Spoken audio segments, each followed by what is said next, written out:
Tell me what you think about the issues of the world. What kind of spice you wanna be? Tell me where you wanna travel. Do you believe in luxury? What's your hidden passion? What makes you so unique? Conversations with Nicole. Conversations with Nicole. Conversations with Nicole.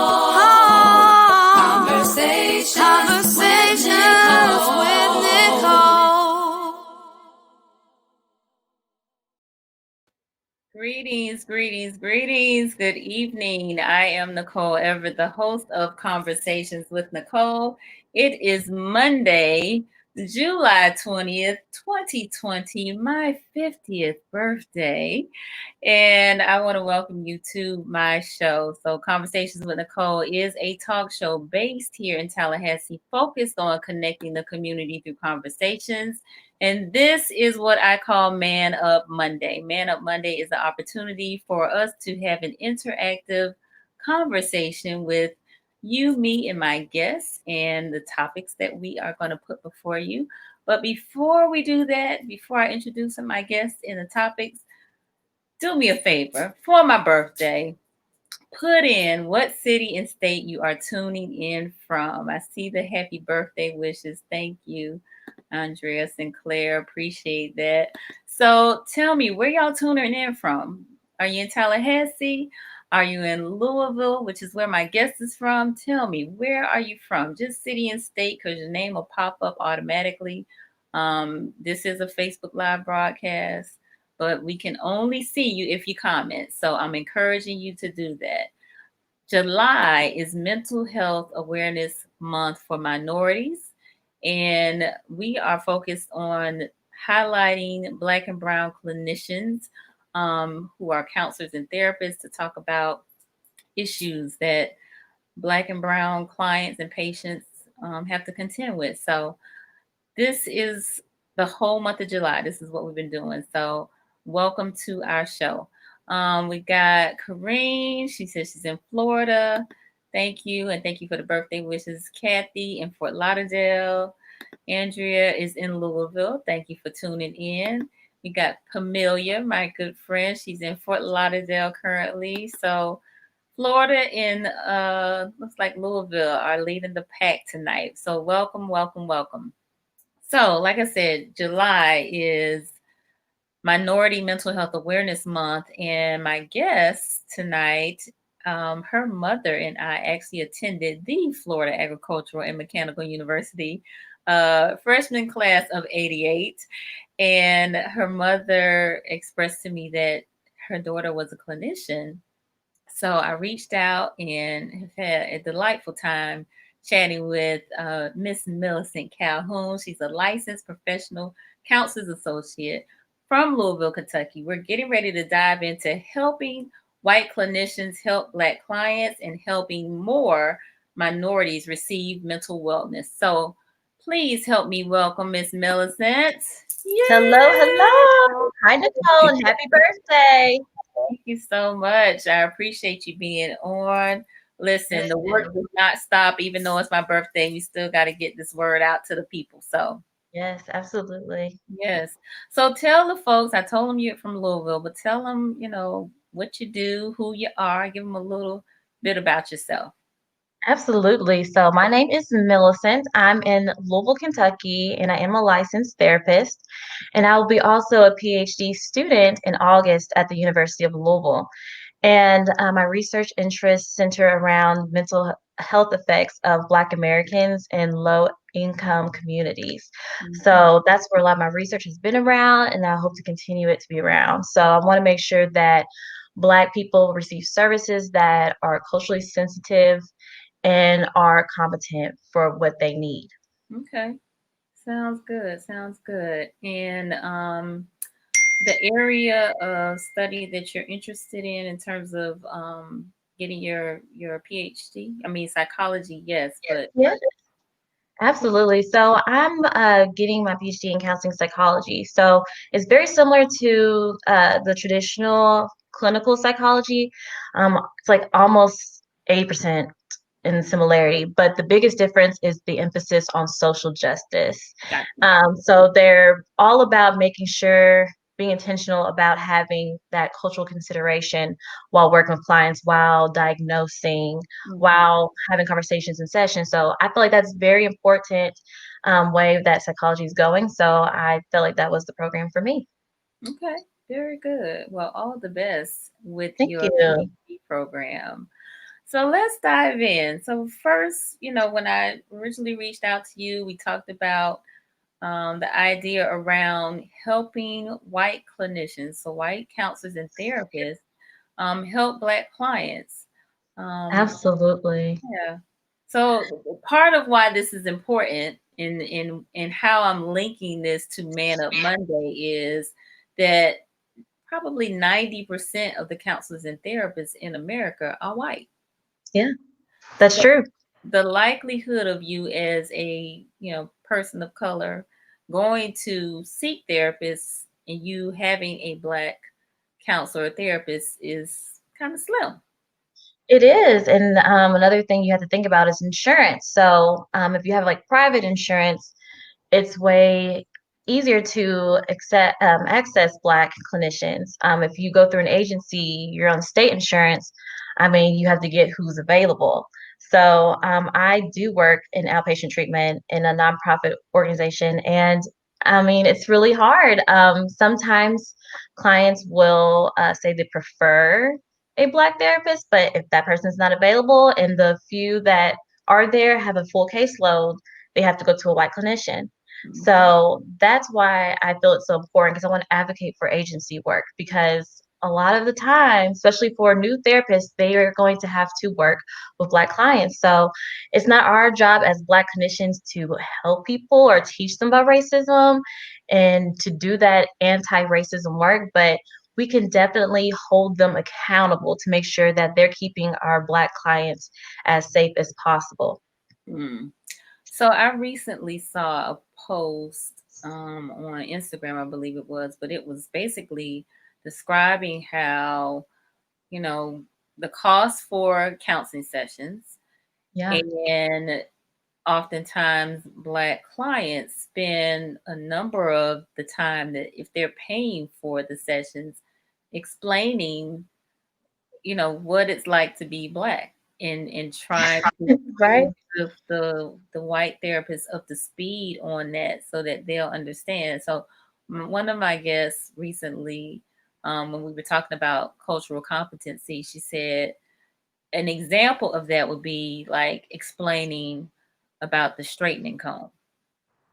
Mhm. How do you explain a straightening comb to a white clinician who has never had that experience, doesn't understand about that grease and this hot comb going through your head sizzling and you might have got burned or whatever the trauma that may have been associated Yeah, as a little brown or black girl with this experience and they probably won't get that. You probably have to spend a little time.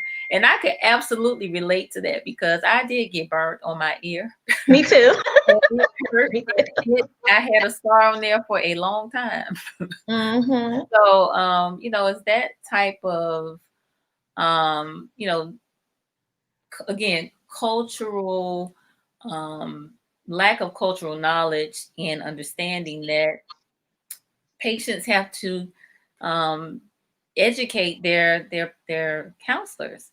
So Absolutely. I hadn't thought about that prior to the us getting ready to have this conversation, but I was like, wow, maybe they should get a discount or something if they're Um, spending most of for their real. time bringing the counselor up to speed.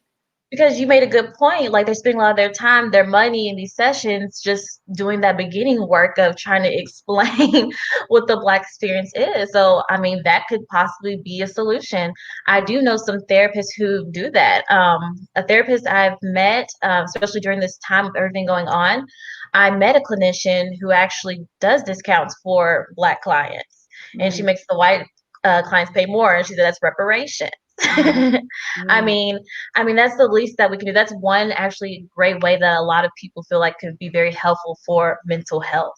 is to give Black people those discounts and things like that, because it is a lot of time to explain that experience. And so that's one thing that I wanted to bring up today, is that we need to get white clinicians on this. They need to take their time out, their day, so they don't have to spend time in session trying to learn more about that experience on their own.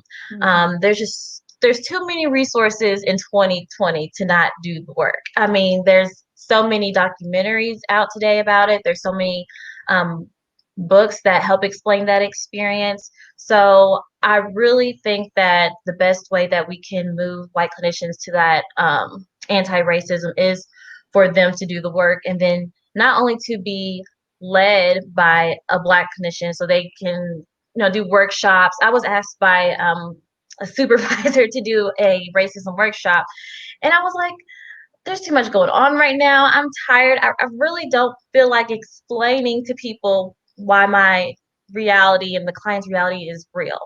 So and a lot of my white colleagues who understand, they were with me there. So people like that who understand, white clinicians understand, I feel like it's their job to teach them. So that's one thing that could be implemented with mental health services, is having those mandatory workshops for anti-racism and having that be led by white clinicians. So I think that's a great way to hold them accountable, and for them to know some more about this before they go in the room and have that Black client explain everything.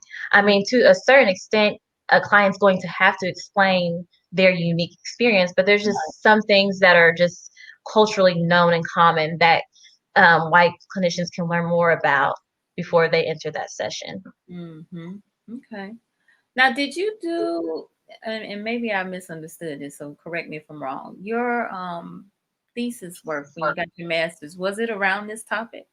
Yes, it was. Yes, Okay. it was. It was all about this, just different things that you can see um, in session that could really work to build a relationship with white clinicians and Black clients. So the main beginning work that I said that would be really great is to start with the um, that beginner's framework of, first of all, let's reject the color blindedness, the we're all one human race.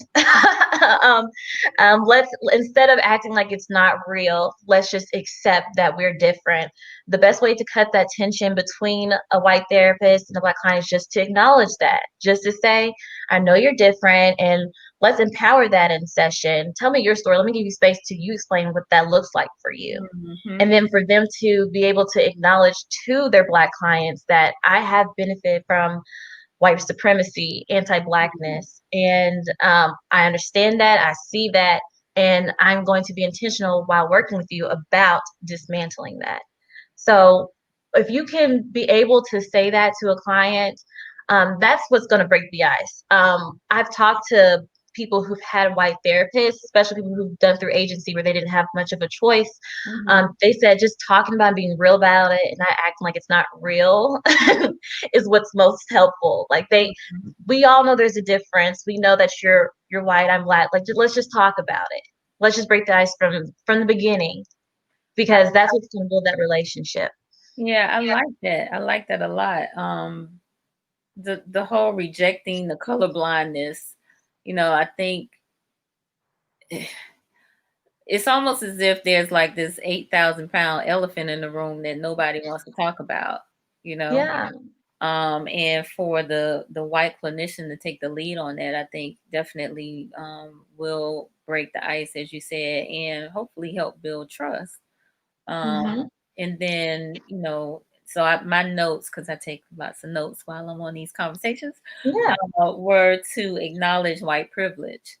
So, acknowledging as the white clinician the benefits that your ancestors or what have you may have received or have received as a result of the work of Black folks in America.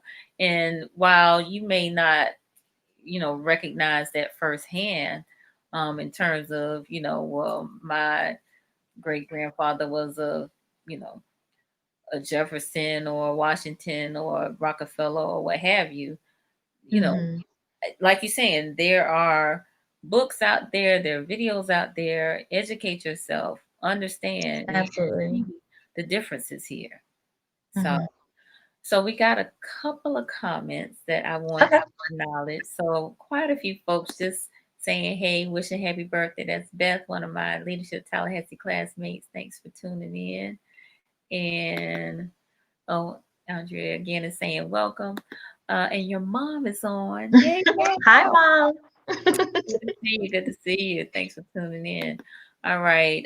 Deborah Lloyd says it is also. So I think she was commenting for earlier something earlier, but she and Rico said powerful. But Deborah said it is so important that white commissions also know every Black person doesn't have the same experience. We are not a monolith. This is very true.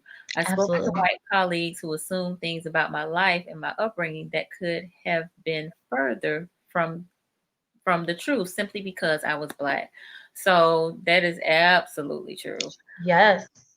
Even from other Black clinicians, that's something too. Like you can't just assume just because, like, if I have another woman in session who's a Black woman, it's not just because we're Black does not mean that we have the same experience. So I think that's good for anyone to not assume that just because we share an identity or you've been learning about certain things that that's just not the only um, thing that we're about. So I definitely agree with that, Deborah.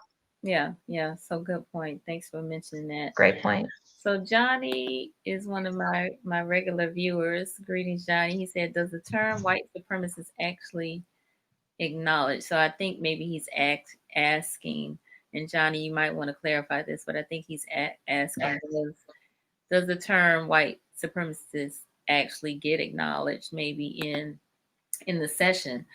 Um, Mhm.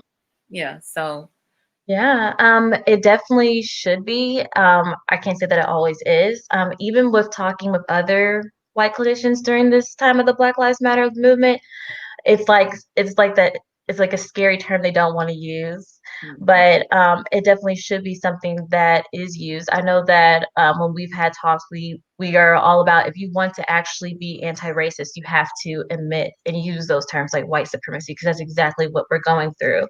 mhm, Even though therapy is about social justice and advocacy work, I mean, it's still under the structure of white supremacy. mhm, So that definitely has to be acknowledged. And that brings me to a good point. There's this one mentor that I have. She's a Black psychologist. Her name is Babe Kauai Bogue, mhm, and she's done awesome work around anti-racism for white clinicians. And a term that we all use as therapists is cultural competency, which means being effective with interacting with people of different identities than you.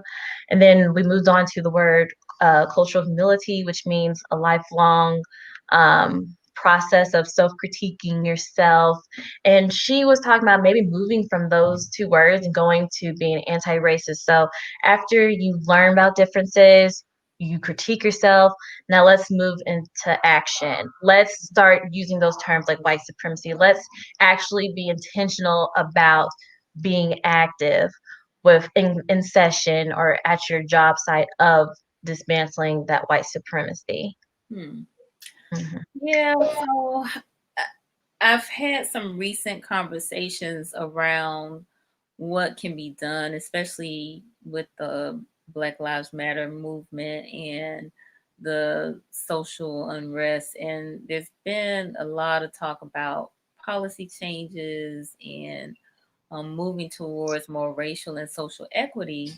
And I've Mhm. actually requested some tools from a former guest who works in social work, and she gave me a few social equity, like a toolkit, couple of actually links that where you can incorporate the equity talk or conversation in everything that you do. You know, just kind of testing for whether or not it is racially and socially equitable, and if not, how do we get it there? How do we bring it there? And I think Mhm. that also needs to be explored within the mental health space because it's one of these systems within America that typically is not really set up for Black and Brown folks. Um, So, how do we shift that? How do we, Absolutely. make those types of changes in terms of our mindset and serving, you know, people of color? Absolutely.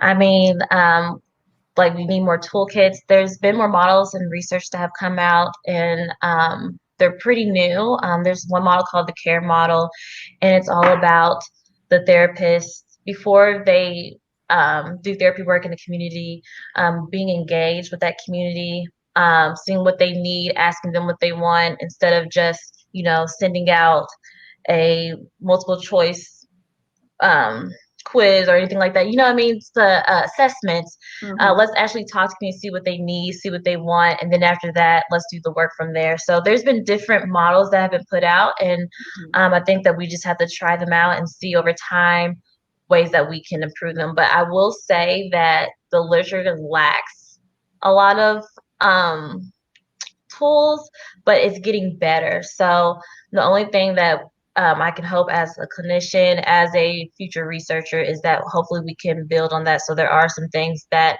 are evidence based that can actually work for the community, but the research definitely lacks in that area, and we definitely need more of that. So I think that's where a lot of the talk is, where people are trying to find things that are more modern and culturally competent for Black clients today. Okay.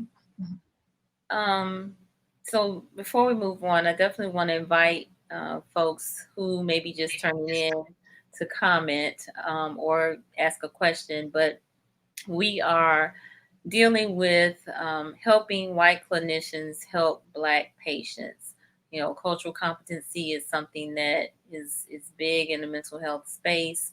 There are more white clinicians than Black clinicians, and definitely more Black female clinicians than there are Black male clinicians. Absolutely. So as we talk about Man Up Monday, and and particularly Black men, a lot oftentimes maybe they might not be interested in going through counseling or going to counseling or seeing a therapist because there aren't many Black male therapists or counselors out there for them to see and connect with.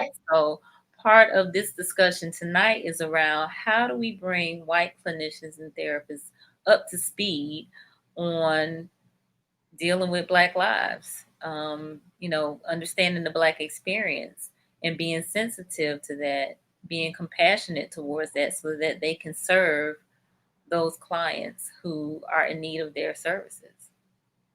So just want to give some clarity there. Yeah. So please, if you have any questions or comments around that, by all means, let us know. So, okay, look, somebody just popped up a question. So here we go. Rico says, so speaking of cultural competency, how do we feel about white clinicians diagnosing Black clients? Hmm. Okay. That's a great question. So, as we know, the mental health field is traditionally white. All of the empirical evidence that we have, it's all around shaped by observing white people. So, I mean, that is definitely a concern that I have. I just know from research, from what I see, Black clients are misdiagnosed all the time, and that's because a lot of white clinicians haven't taken the time to understand that Black experience. One thing that you'll see a lot in the research about is Black people being misdiagnosed for schizophrenia.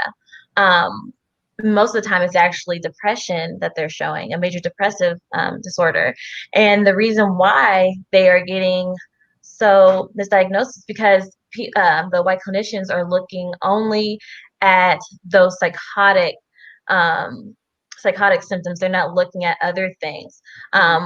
When you look at depression traditionally, when you look in our book, the DSM-5, you look at depression and it talks about being sad, social isolation,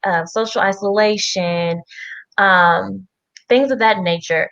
When you look at the research that people have done specifically on Black people, that's not what you're seeing. You're seeing a lot more anger. You're seeing frantic attempts of um, social engagement is Mm, the total opposite of what, we see in the DSM-5. And the DSM-5, it has like a little paragraph or two about cultural considerations, but it doesn't really go into in depth about like real differences you see based on the community and what's socially appropriate in that community to show what you're going through. So you're mhm. seeing that a lot. And a lot of people don't know what to do when they see that anger or that frantic attempts of social engagement because they're not taught that. So that's when you have to go out of that traditional framework and look at your own research and then have that research um, demonstrated and talked about in in your job field. Hmm. So that brings up an interesting question, because mental health and mental wellness is, or mental illness rather, is an illness, likened to heart disease or cancer, or, and it needs to be treated. So, what's your thought about, maybe a white clinician diagnosing Black clients and Black clients asking for a second opinion from a Black clinician? Absolutely. I think that's definitely needed. And I think that we need to have more Black supervisors of those clinicians. There's in Louisville, Kentucky, like especially if you look at people who take private insurance, there is a good amount of Black clinicians, but it's just so hard when you don't have someone above you who has more experience to help you understand more about that Black experience. So the leadership is definitely needed. I definitely think that a second opinion should be made. I think that agencies should be intentional about having someone there who is present who can give that second opinion for a white clinician. And again, I don't want just the Black clinicians to do all this extra work. This is where we have to continue having white people be knowledgeable about these diagnostic differences before they even start to treat Black clients.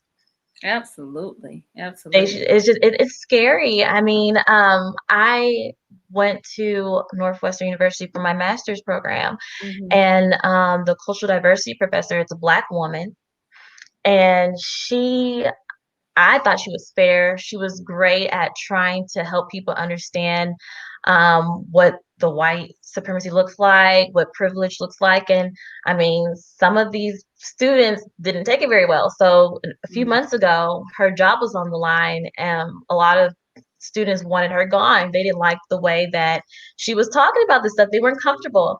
And the whole time I'm listening to this and I'm hearing about this from my colleagues, I am so scared because these are going to be therapists who are going to work with Black clients.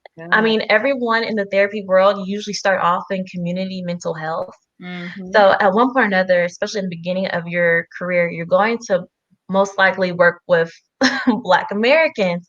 So they're not willing to do this work and they're so uncomfortable. I mean, what does that mean for the Black people that they're going to treat? Like hearing that just scared me Hmm. that this is really a problem. And people keep saying, oh, the new generation, they're different. I'm like, a lot of these people are young people and they're still not ready, especially when people go to a privileged school like Northwestern. They don't want to hear this. Hmm. So I mean that's really scary to think about. That is. So we got Fran Close, who's here in Tally. She is a doctor over in the um, pharmacy school. She said, "How can at FAMU? Sorry, how can we get more Black students to study to become clinicians, and what can attract them to this field, especially Black males?" Absolutely. And that is a huge thing that you said at the end, especially Black males, because there aren't a lot of Black males clinicians that I know personally that I can look up when people will need referrals. It's very difficult for me to find Black male clinicians. At my agency, there's only one Black male clinician out of all of us. And I'm assuming So he's pretty busy.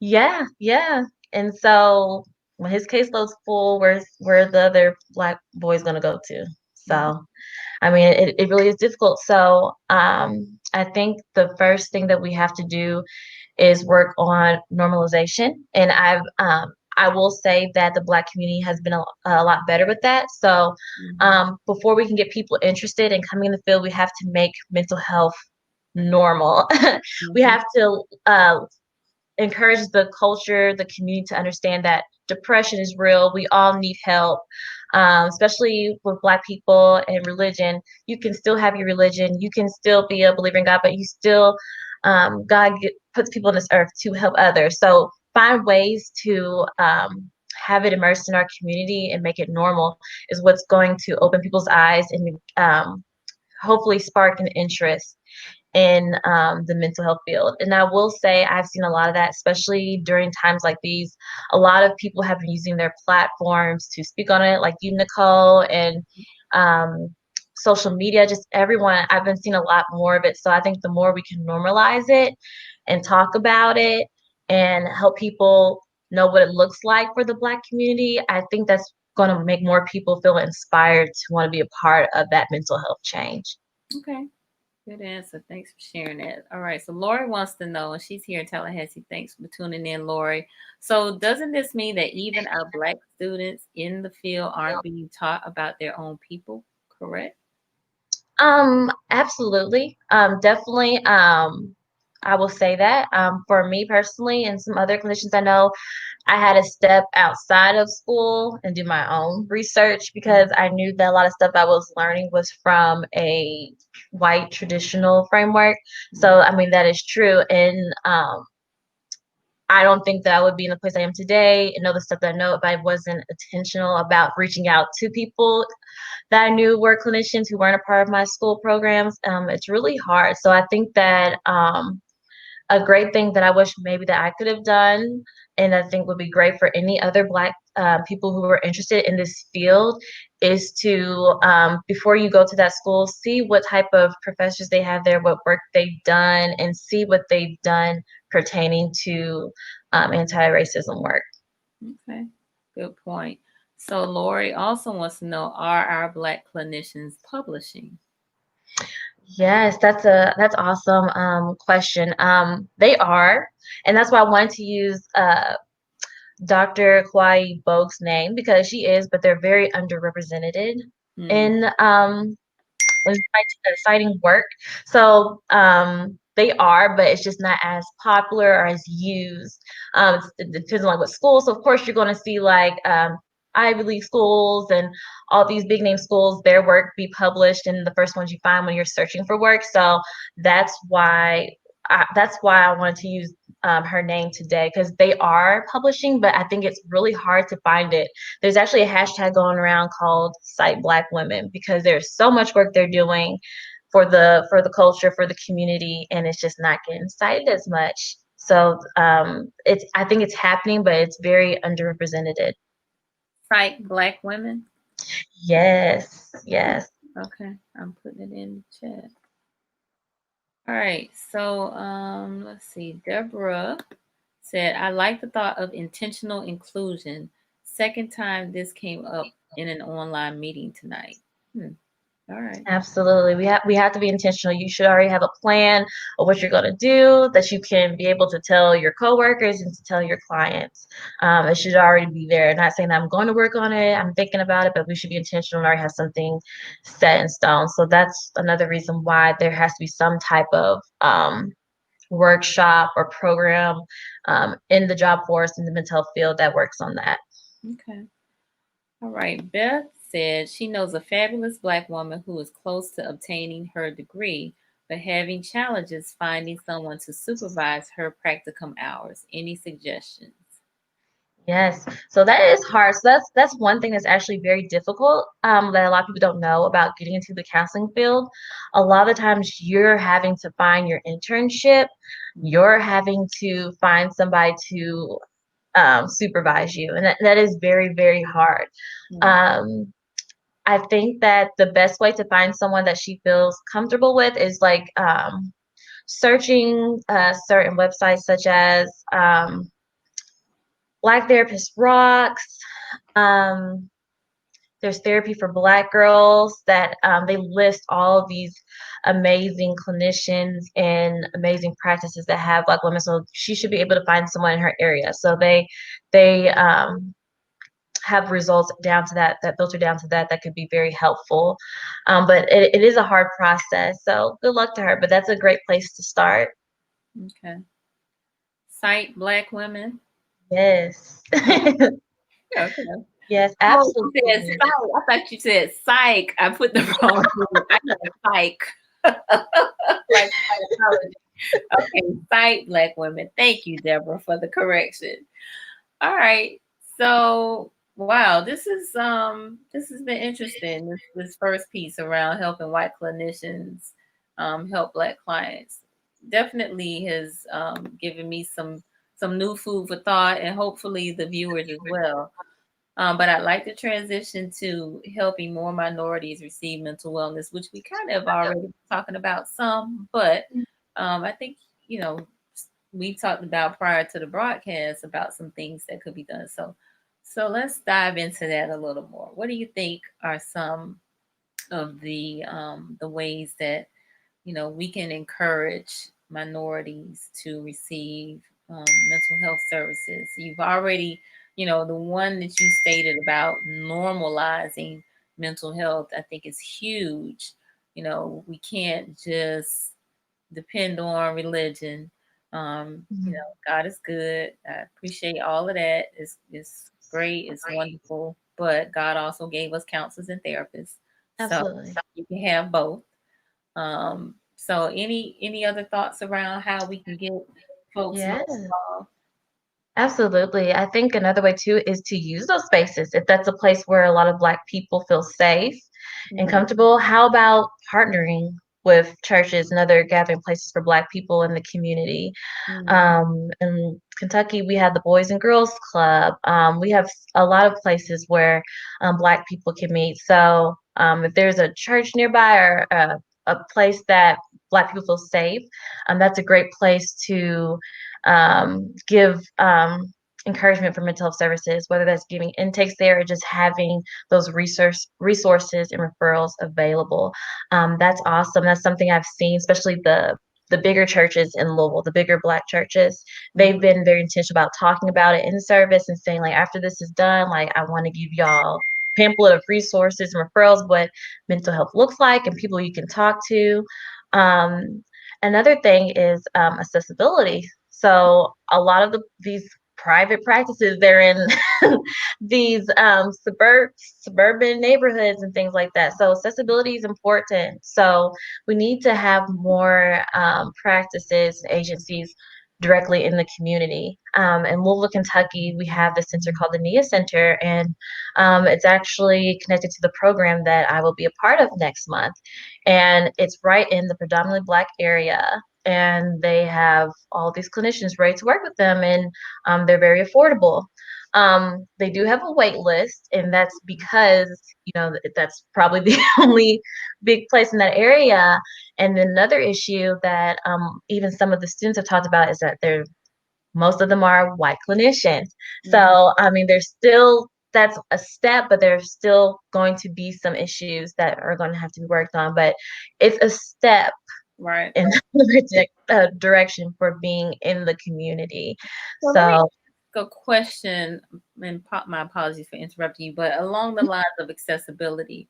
mhm, So, you know, now that we have been sheltering in place, not going out as much because of the pandemic, I'm sure that telemedicine and telehealth have become a big thing. At least I've been hearing about it just for mhm, your general checkups. In fact, a Facebook group that I'm involved in, the one of the organizers said he got his checkup the other day, and he took his own blood pressure with his pressure machine. He took his own temperature with his own thermometer. You know, he weighed himself on his own scale, and something else. It was like 4 or 5 different things that he did yeah, himself while, you know, the doctor is, or nurse practitioner, whoever was watching.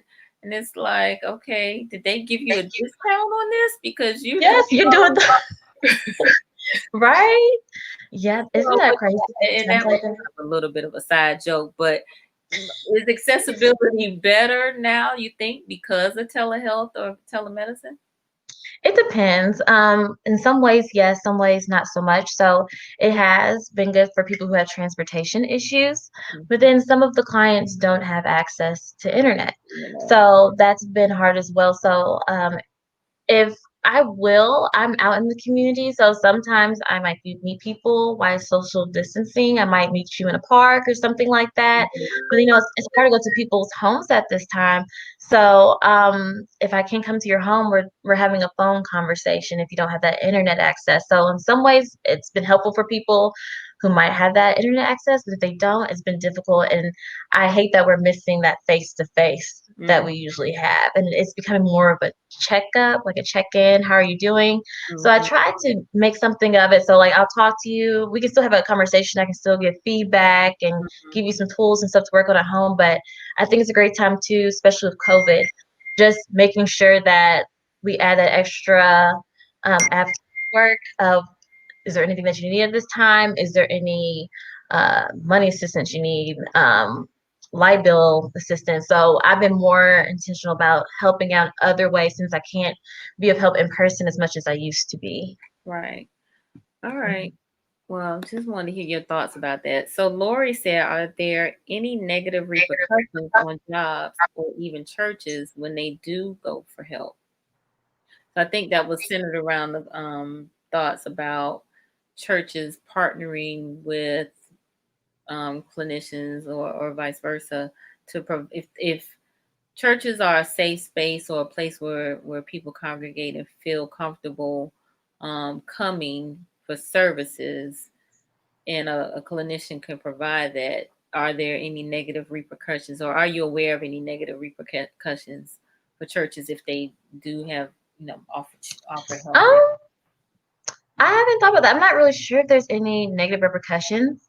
Okay. The only thing that I can see being negative, something to watch out for when partnering with churches, you want to make sure that if they are speaking out about mental health, that's awesome, but you want to make sure that they have a licensed therapist behind the work that they're giving. So Mm, a lot of people, especially Black people historically, a lot of research shows that Black people, instead of going to a licensed therapist, they'll go to a clergy member and get some spiritual guidance, and that's great and all, but at the same time, you need a licensed therapist present, especially for dealing with trauma, because while mm, that person might have great intentions, if you are not trained, you can cause more harm to someone who's dealing with a mental health disorder like trauma or bipolar disorder or depression. You have to be very careful. So that's a place too where that can get kind of rough. You just want to make sure that while we are talking about mental health, make sure you're having licensed people behind it and helping in addition to those spiritual counselors. absolutely. So Ozzy just had a comment about it's tougher now since face to face is limited with clients in the community. They regress quite quickly. They do. The conversations aren't as long. There's been a lot of people who we had to give out compliance letters because they weren't showing up and they don't want to talk on the phone. And I totally get that. It's not the same, and people need that face to face. And it's really sad, but that's been happening a lot. A Yeah, lot of agencies have been struggling because of that. yeah. All right. So we talked normalization, we talked accessibility. Anything else? Yeah, so accessibility, meeting at those spots, and then just for younger people, especially because a lot of younger people might not be as religious. They find themselves to be more spiritual, might not go to church as much. Hmm. That's when social media has just been a blessing in this mental health fight for Black people. I've seen even celebrities and people who these young people follow, they are using their platforms to talk about get help. This is what mental health looks like, and that's probably the most effective way I've seen to get young Black people in therapy is them following these influencers and Seeing all these new pages come up like Mental Health for Black Girls, and I've seen other colleagues my age who've been making Instagram pages where they just give out little mental health tips, and that's just been awesome and so helpful. So Mhm. that I feel like that's really been changing the game, Okay. social media. So social media as a tool to encourage more minorities to receive mental wellness. Yes, it's been awesome. I've seen a big change because of it. Okay, good deal. Um, trying to think of anything else. So we talked about normalization. We talked about, under normalization, the partnering, um, being able to have religion and counseling, Yeah. accessibility, uh, utilizing social media. Mhm. And just another way too, just with everything going on with the Black Lives Matter movement, Mhm. just try to do some outreach too around the people who are on the front lines, especially Black and Brown people who are on the front lines, and the people who are allies as well. That's been huge for clinicians. And honestly, I don't even think Black clinicians were ready for this. I mean, you had COVID, then on top of that, this is going on. I mean, I don't think anyone was prepared to deal with all this at once, but we still make sure that we get a lot of supervision around it. And again, if you are that white clinician who's working with Black clients who are definitely affected by this, I mean, this is the time when you have that downtime, this is the time to really educate yourself, meet up with other white clinicians and talk about this and find ways and strategize how you're going to be effective for people because more than ever, a lot of people are seeking therapy. Something we've been doing in Louisville, Kentucky, I started this group called Therapists for Protester Wellness, Mhm. and we've been going to the sites and setting up a table and everything. And we've been offering crisis counseling, giving out psychoeducational sheets about what trauma looks like in the body, what's going on with you right now with everything that's going on. And they found that to be very helpful. We've been doing on-call services. You can even text some of our clinicians if they're on the list and get free of charge services at this time. So those things have been very helpful, and that's just another way that we can take it another step to be advocates for our community. That is awesome. I really, really like that idea. Now, the clinicians that are involved with this, therapists for protester wellness, are they volunteering or are they providing the therapy at a discount? How does that work? Yeah. Yeah, so it's a little bit of everything. So we have a lot of options for people right now. So there's like 50 therapists in this group. Some are doing pro bono work. Some are doing crisis counseling at first, but then they're also getting people signed up for ongoing therapy. So we try to work with their needs. So if they have insurance, we'll probably try to get them more with the people who take insurance. Then we try to get the people who don't have insurance or low money, we try to get them to the pro bono services first. Mhm. So that's been one way to be very helpful. And I think it's really helping the people to stay regulated while on the front lines. Absolutely. Love that, love that, love that. Look, we need to hook up with the Black Lives Matter movement to replicate that across the country.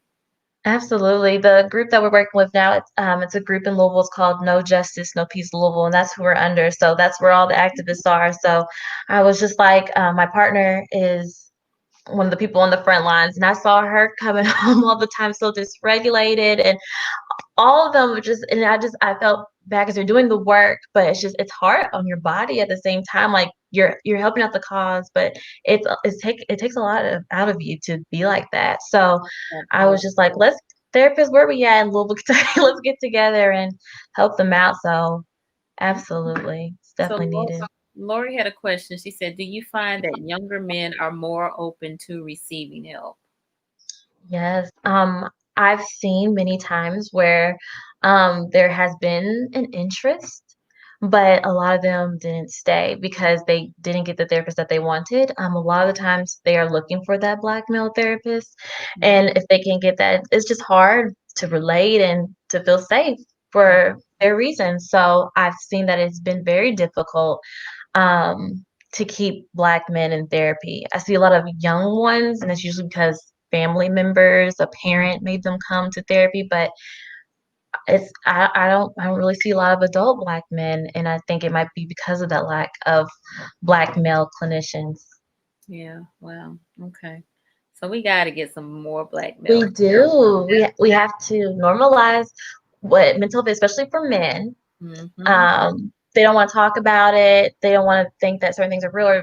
And like we're taught that women are emotional, but we're all emotional human beings. We all need help. We all are attachment seeking people. Mm-hmm. So once we can help with that masculinity issue, I think that that's also going to help as well for Black men to get in because we need it. And there's such a need. There is such a need. We also have an organization. I'm not sure if it's nationwide, but it's called Big Brother, Big Sister. Mm-hmm. Okay, and yeah, I used to be a part of the organization. There's just so many Black males who are on a waiting list for a Big Brother, and it was just so hard for them to get involved because it just never came. So that's difficult. So we definitely need more Black male clinicians. All right. So that's something else to add to this list Yeah, in terms of absolutely. getting more minorities involved. Mhm. I think so. To hear you say that, and I've been experiencing this personally from the standpoint of the guests that I've been inviting to come to the show. It's been hard finding black male therapists and counselors or psychologists for that matter.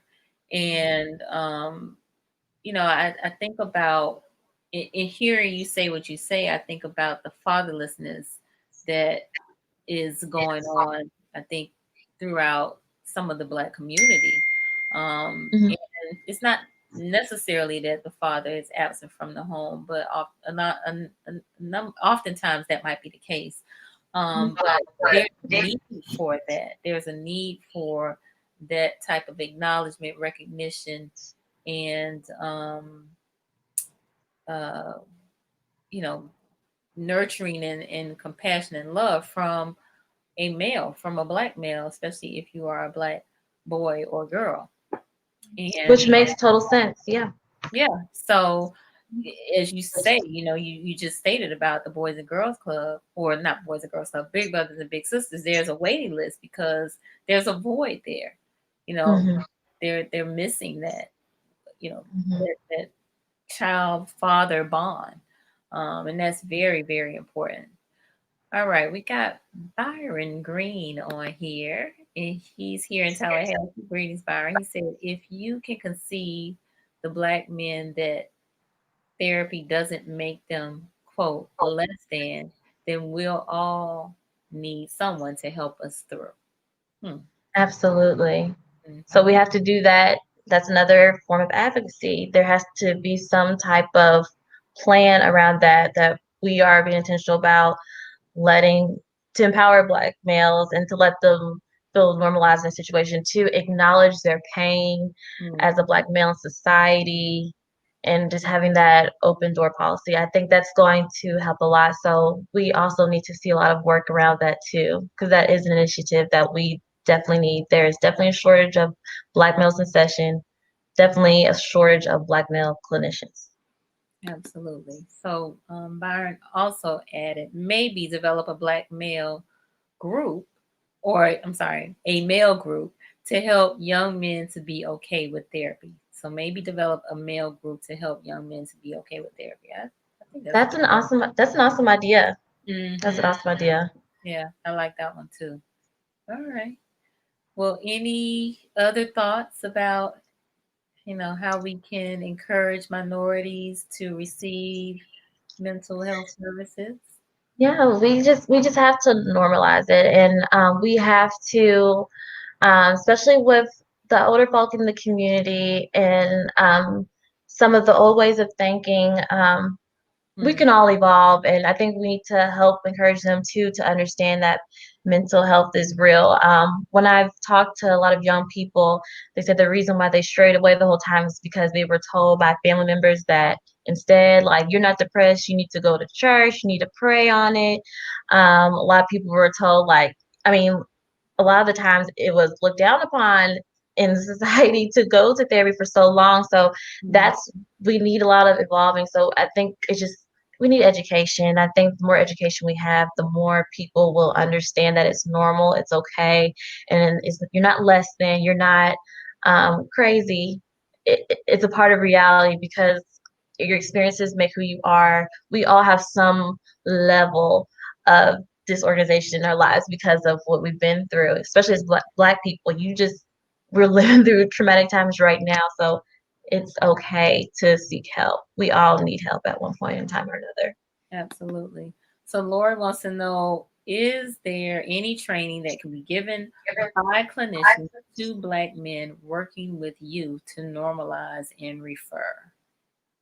Absolutely. So, I don't know if any specific trainings pertaining to Black men, but I do know that there are a lot of groups that have been coming up about Black men therapy, and I'm sure if I have to look it up later, and I'll be happy to post it later on your page or give you the resource Okay. later. But there is some Black male therapy initiatives that have been coming up, and then they do have some resources and training in ways that they're trying to encourage the Black male community to rise up in the mental health field. So it's definitely happening, and I've seen it. Awesome. Awesome. Awesome. Awesome. Okay. So if there aren't any more points as Yeah. it relates to this particular topic, we're going to start wrapping this up. So before we Okay. do, I want to have you tell the folks how they can reach out to you, how they can get in contact with Absolutely. So I am on Facebook at Millicent Ashley, and then on Instagram at Millicent_Ashley. And if there are any questions, concerns, I'm more than happy. Is it okay for me to leave an email or you. anything like that? Um, yeah, my email is Millie Cahoon, Cahoon, at yahoo.com, and I can take any questions or concerns. I'm happy to help, and I do it all the time, so I'll do anything for the culture. So, yes, thank you so much for having me on the show today. You are so very welcome, Millicent. Appreciate it. This has been, I think, quite helpful. Yeah, we got several of the viewers that have chimed in, and you've given them some new insights and some thoughts that they had not had before. So Ozzy chimed in and said, and Ozzy's out of Virginia Beach, Virginia.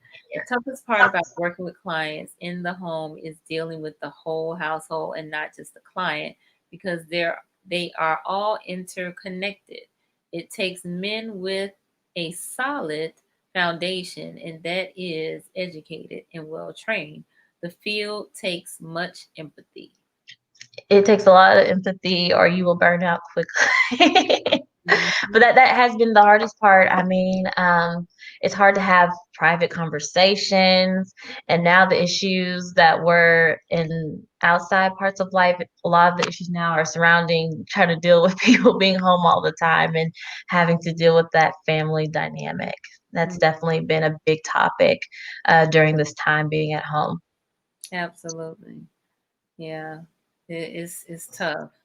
One of the clinicians that was on, she talked about how a lot of times she will see the whole family, because typically when you're dealing with the individual, there's so many moving parts, and you need to understand how all of that works, and that oftentimes take getting the perspective and the story from the other family members. So I think that's a very Absolutely. yeah. All right, so Rico was asking about the spelling of the first part of the email. It's Millie Cahoon, Cahoon. I put it in the comments, Rico. So hopefully You got it there. All right. All right. Byron said, thank you, Millicent. Thank you, Byron. Yeah. All right. Well, very good. So I really do appreciate you being on here tonight. I think this has been a different topic, something that probably most people don't really think about as it relates to therapy and the need. Well, one, I think the second part we think about, how to Right. get more minorities to, you know, Good have services. good services, access to services, be comfortable with it, that sort of thing. Mhm. But the first part, I've not heard anybody have those types of conversations around helping white clinicians with their black clients. So, that was really, really good. So thank you so much. No problem. Thank you so much for letting me be here today. I really appreciate the platform. Pleasure, my pleasure, my pleasure. So before we close out, I have to definitely invite the viewers who may not know this already, but Conversations with Nicole is on YouTube. It's a whole channel. So I have to invite folks to subscribe. Subscribing and supporting. We need all the support we can get. I've done 8 seasons. And 5 of those 8 have been on the local Fox affiliate here in Tallahassee, but we have some other things coming up soon. So be on the lookout. And if you subscribe to the YouTube channel, you for sure will get all of that information. We have a great show coming up on Wednesday for What Women Want Wednesday. 2 mental health practitioners that are going to talk about awareness and long term trauma. And so it should be quite interesting. So tune in here 10 p.m. Eastern for that show. Let's see, we got a comment from Kelsey. She said, thank you, Millicent. I appreciate your valuable insights. I agree. We have work on reducing the stigma of mental health in the Black community. Absolutely. Absolutely. Lori saying, thank you. Ozzy said, nice meeting you, Millicent. Keep up the good work. Thank Thank you. you, Ozzy. You as well. Yes. All right. So we got I think we did good here tonight, Millicent. Yes, I loved it. Yes. A Good. great time. Hopefully you'll come back again. All the best with your studies. Look forward to what great and wonderful things that you are doing, and all the best also with the therapists for protester wellness. That's phenomenal program. So all the best with that as well. And I'm telling you, you need to replicate this thing. I mean, Yes, absolutely. it needs to be connected with all of the Black Lives Matters protests across the country. Absolutely. Hmm. Yeah, Those frontline people, they need it. they do. They do. They especially need it. Yes. It's a lot of energy to do all of that. Yes. Yes. So, all right. Well, we will catch you all later. All right. Bye, everyone. Bye, Nicole. Bye bye.